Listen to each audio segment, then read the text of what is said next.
पतितं येन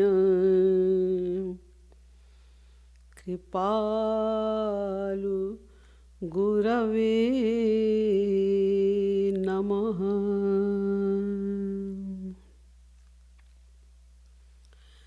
राधा करावचित पल्लव वल्लरी के। राधा पदांक विलसन मधुरस्थली के। राधा यशो मुखरमत्त खगा वली के।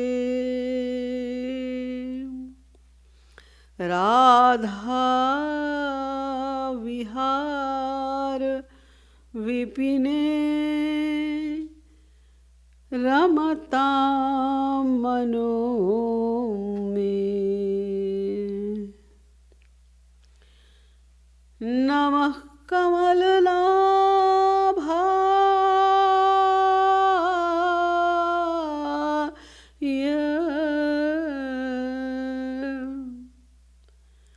नमः कमलमालिने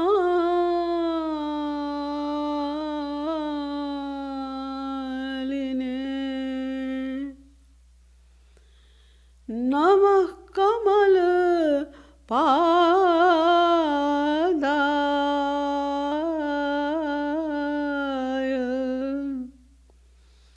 नमस्ते कमलेक्षण। यो ब्रह्माणं विदधाति पूर्वं यो वै वेदांश्च प्रहिणोति तस्मै तद्ग्वंह देवमात्मबुद्धिप्रकाशं मुक्षुर्वै शरणमहं प्रपद्ये।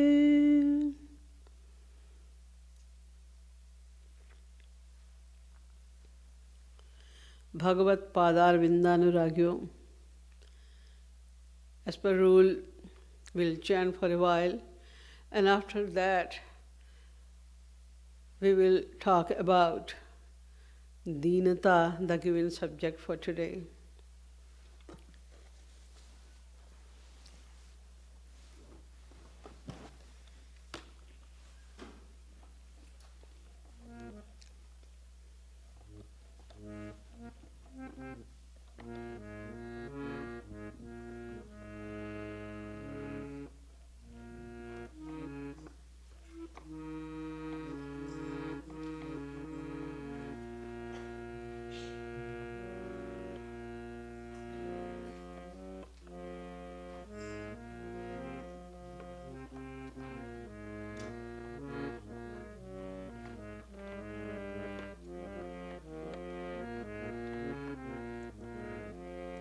राधे राधे राधे श्याम राधे राधे राधे राधे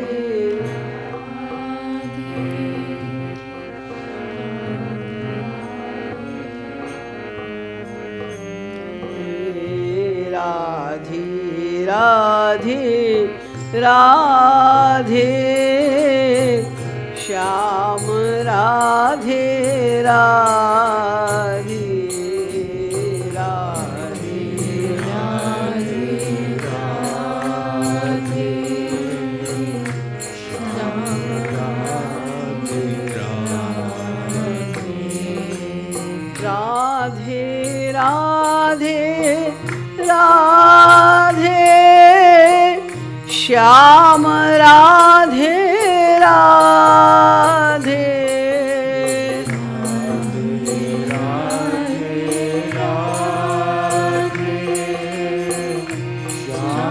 राधे राधे राधे राधे श्याम राधे राधे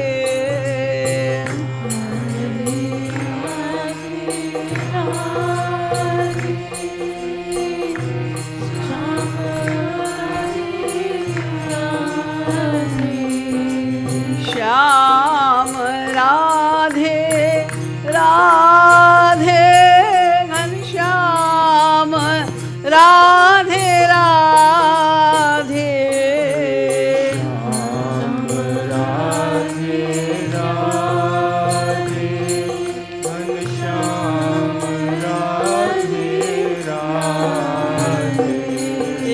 श्याम राधे राधे घनश्याम राधे राधे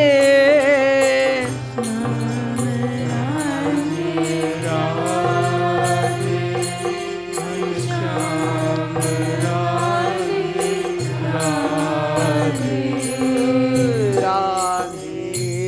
राधे राधे श्याम राधे राधे राधे राधे राधे घनश्याम राधे राधे राधे राधे राधे श्याम राधे राधे राधे राधे श्याम राधे राधे राधे राधे राधे घनश्याम राधे राधे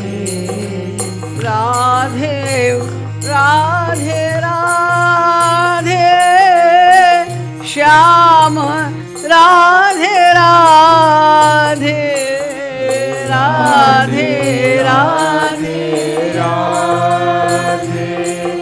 घनश्याम राधे राधे श्याम राधे राधे घनश्याम राधे राधे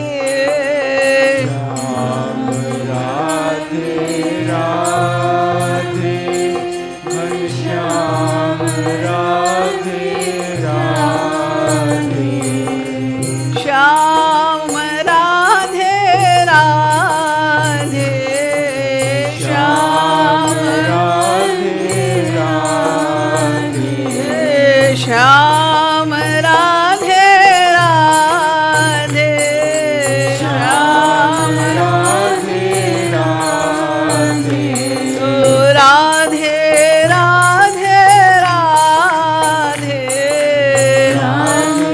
राधे राधे श्याम राधे राधे श्याम राधे राधे गोविंद राधे राधे राधे राधे राधे राधे राधे श्याम राधे राधे राधे राधे राधे श्याम राधे राधे